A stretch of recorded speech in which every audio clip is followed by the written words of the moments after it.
Assalamualaikum warahmatullahi wabarakatuh. Alhamdulillah, semoga sehat selalu ya kita semua ya. Alhamdulillah kita bertemu kembali di pertemuan berikutnya melanjutkan apa materi yang sudah kita sampaikan pada beberapa minggu yang lalu. Oke, baik mahasiswa sekalian, saudara-saudara sekalian, hari ini kita akan membahas tentang konsep keberbakatan. Tujuannya untuk apa? Tujuannya Anda nanti diharapkan mampu mendeskripsikan, menjelaskan apa sih konsep keberbakatan menurut para ahli.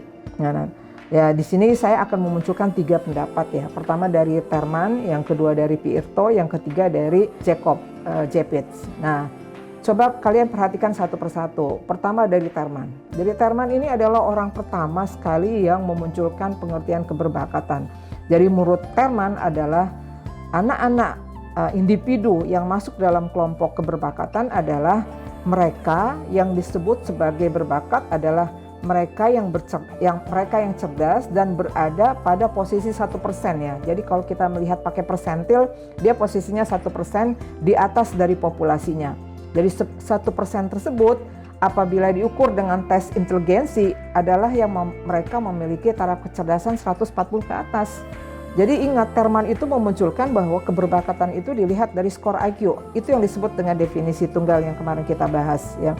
Definisi tunggal yaitu individu yang ketika di tes IQ-nya dengan menggunakan skala Wechsler-K, maka dia mendapatkan skor 140 ke atas. Nah, alat yang digunakan di sini bisa alat ukur Stanford Binet dan kawan-kawan gitu. Itu menggunakan alat ukur seperti itu. Itu menurut Stanford Binet. Jadi kalau kita mengacu kepada definisi Terman, jadi sebenarnya populasi anak-anak berbakat itu cuma 1% ya di antara seluruh penduduk, seluruh anak-anak yang mungkin masuk dalam kategori usia persekolahan gitu, 1%. Jadi kalau dilihat dari situ sebenarnya sangat sedikit ya populasi anak-anak itu. Nah, oleh karena itu penting kiranya bagi kita bagaimana mengenali mereka supaya kita bisa melayani mereka sesuaikan dengan potensi yang dimilikinya, sehingga itu menjadi aset bagi kita untuk mengembangkan potensi itu dan menjadi generasi-generasi penerus yang akan datang. Baik, itu menurut Terman. Nah, sekarang kita masuk ke definisi yang kedua yang dimunculkan oleh public law ya. Itu ada dalam buku Piirto ya tahun 1999, mungkin Anda nanti bisa baca di buku literaturnya. Jadi anak berbakat atau anak-anak gifted and talented adalah anak-anak yang teridentifikasi oleh seseorang yang berkualifikasi profesional. Mereka memiliki kemampuan yang luar biasa dan mampu berprestasi yang tinggi. Nah, karena itu maka anak-anak ini membutuhkan program pendidikan yang khusus ya, yang terdiferensiasi, disesuaikan dengan bakat pada bidang apa. Misalnya kalau dia pada bidang sains, maka kita harus mengembangkan perencanaan yang disesuaikan dengan keberbakatan di bidang sains. Atau di bidang ilmu sosial, maka kita harus menyesuaikan perencanaan pembelajaran yang disesuaikan dengan bakat di bidang ilmu-ilmu sosial.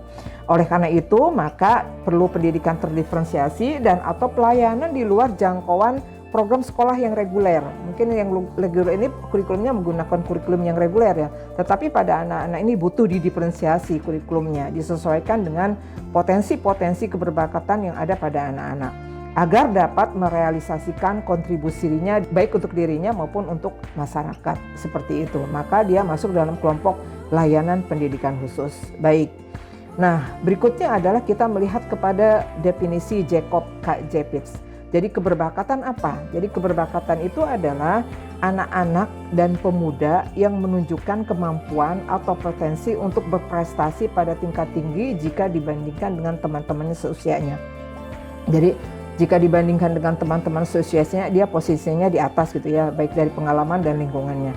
Nah, anak-anak ini atau individu ini menunjukkan prestasi yang sangat tinggi di bidang intelektual, kreativitasnya menonjol, dan atau bidang seni. Jadi memiliki kemampuan memimpin yang luar biasa kalau memang itu memiliki bakat kepemimpinan ya, atau unggul pada bidang akademik tertentu. Nah, mereka memerlukan pelayanan atau kegiatan di luar jangkauan program sekolah reguler dalam mengembangkan kemampuan mereka secara optimal. Jadi intinya dari 3 definisi itu kita bisa artikan bahwa anak-anak ini adalah anak-anak yang memiliki kemampuan yang unggul, dan kemampuan-kemampuan unggul itu dibuktikan dengan performance kinerjanya itu, sehingga kinerjanya itu diakui oleh masyarakat bahwa dia memang memiliki keunggulan itu.